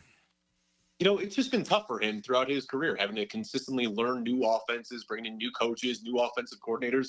I'm a Bears fan, so I can completely commiserate with how hard it is when there's just a constant churn of, on the sidelines here. But, you know, this offense has proven success. We have seen Liam Cohen was very successful in Tampa Bay. And I remember when you and I talked in the preseason, I kind of made the parallels between Travis Hunter and Chris Godwin and Brian Thomas Jr. and Mike Evans. And, well, you know, Travis Hunter is unfortunately out for the year. I think putting Jacoby Myers in that same role in the slot they're really kind of running back what they found success with in Tampa Bay. And now Trevor Lawrence, after taking some time to acclimate to the new offense, it seems like it's starting to slow down for him. The biggest thing that I see when watching the Jaguars is these receivers are just getting open now, where it seemed like there was a lot of not knowing where they were supposed to be, maybe some square pegs in round holes, asking Brian Thomas to do things across the middle of the field through traffic that he isn't comfortable with, forcing Parker Washington in that role. I think now with Jakobi Meyers there, doing what he should do, working from inside, playing across the middle of the field, catching the ball through traffic, creating after the catch, that opens up Brian Thomas Jr. to do what he should be doing, playing outside the numbers, running the boundary, and getting open as well. So to me, I just see as this offense is starting to come together, we're now seeing the scheme working. We're seeing wide receivers get open, and we're seeing Trevor Lawrence understanding the offense well enough to get the ball to the receivers. Dave Kluge of Football Guys with us here on 1010XL in Jacksonville. Dave, you mentioned Brian Thomas Jr. Obviously, it was not the year that anybody thought he was going to have. There were some struggles. There's been some injury issues. And then last week, 3 grabs for 87 yards. 2 of those catches were highlight reel catches. And man alive, if he gets going, if he starts looking anything down the stretch here like he did in 2024, like you said, with Jakobi Meyers, with Parker Washington hopefully getting back from injury, you Brenton Strange, Tim Patrick, again, this downfield passing game could be pretty good for the Jaguars as we enter the postseason. Yeah, I couldn't agree more. And, since week 5, Trevor Lawrence is actually the QB6 in fantasy as well. I don't know how much you care about fantasy football, but the production has been there where he is putting up yards and he's scoring touchdowns. And I think in regards to Brian Thomas, we know who he is, and he is a good athlete, but I think that there are some refinements that he can still improve on at the receiver position. To me, kind of reminds me of a T. Higgins, a DK Metcalf type of player, a guy who can use his physicality to really come down with balls. But as I said early in the year, I kept using the square peg in a round hole type thing. They were asking Brian Thomas to do things that he just simply can't do. And you'd see him with those alligator arms trying to catch balls through traffic. He's best when he can rely on his speed, his size, and his physicality outside when he gets single man coverage outside the numbers. So I think now that we have Jakobi Meyers able to facilitate that role in the middle of the field and pull that gravity in towards him, it just makes it easier to get one-on-one coverage with Brian Thomas Jr. outside where he can do his best. So I don't know if he's ever going to develop into this well-rounded wide receiver one who can do it all, but I think if you can just keep him in that outside role where he can beat one-on-one man coverage, that's where he can really find success long-term. And Dave, there's no doubt it's been a resurgence for Travis Etienne. It's been an up and down couple of years for Travis Etienne, but certainly this is a year heading into a contract, by the way. He's scheduled to become a free agent in March. We'll see if the Jaguars franchise him or what they plan on doing there. But there's no doubt Etienne and this running game have been very, very vital to where the Jaguars are right now.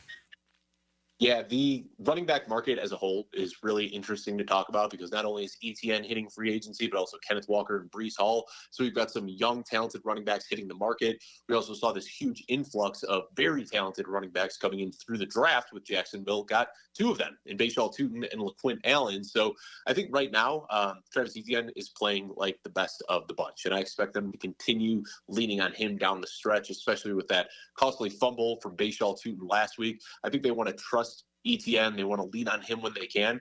But LaQuint Allen hasn't done a lot in the box score, but he is on the field often. And I think that he can replicate a lot of the things that Travis Etienne could do. So I think they're going to have some tough decisions to make over the offseason. But if they go into 2026 with LaQuint Allen as kind of the pass-catching guy, the guy who could run routes out of the backfield, and lean on Bashaw Tutin as that lead back, I think that could be a recipe for success.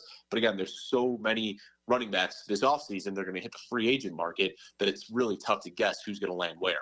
Dave, I want to end with a big picture look at the playoffs, but Liam Cohen, Liam Cohen's a guy that, to my knowledge, only interviewed here in Jacksonville. He was not a highly sought-after coach like a Ben Johnson or an Aaron Glenn, certainly.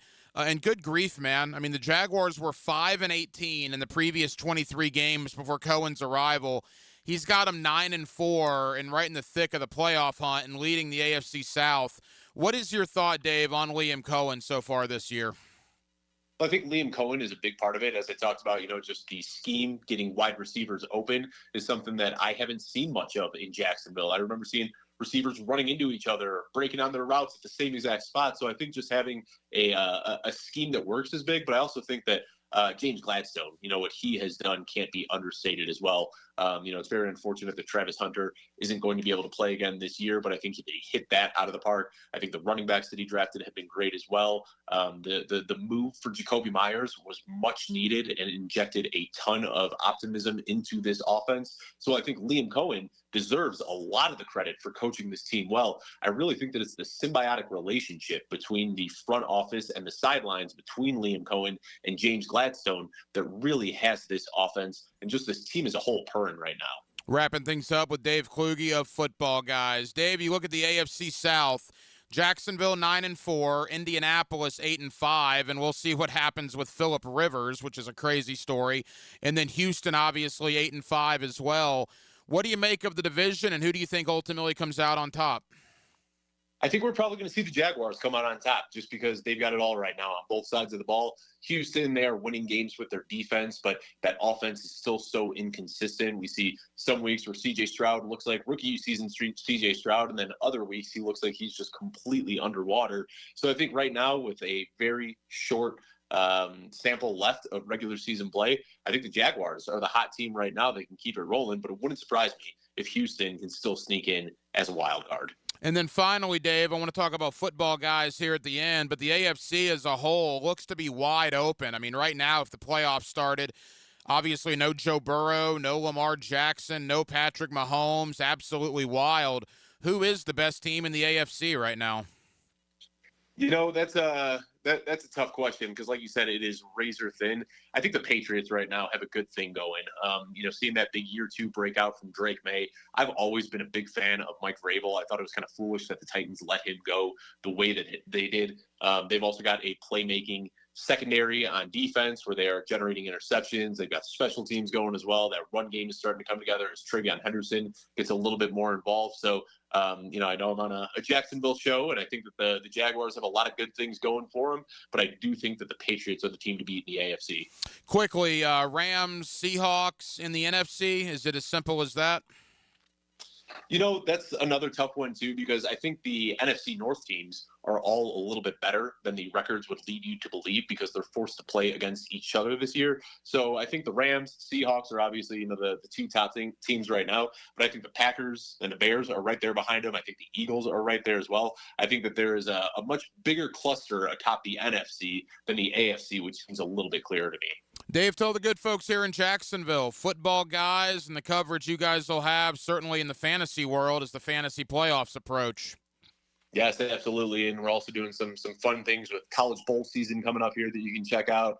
As soon as the season ends, we'll be doing our early 2026 rankings. We'll be doing all sorts of playoff content as well. If you're into that, staying real busy over here at footballguys.com. Dave Kluge of footballguys.com. Dave, I know you're busy. Thank you as always for the time, and we'll talk soon, pal. Thanks a lot. Take care, Ryan. And thank you, too, Dave Kluge of Football Guys, for joining us tonight here on Hacker After Dark to certainly talk Jaguars, the AFC South, and more.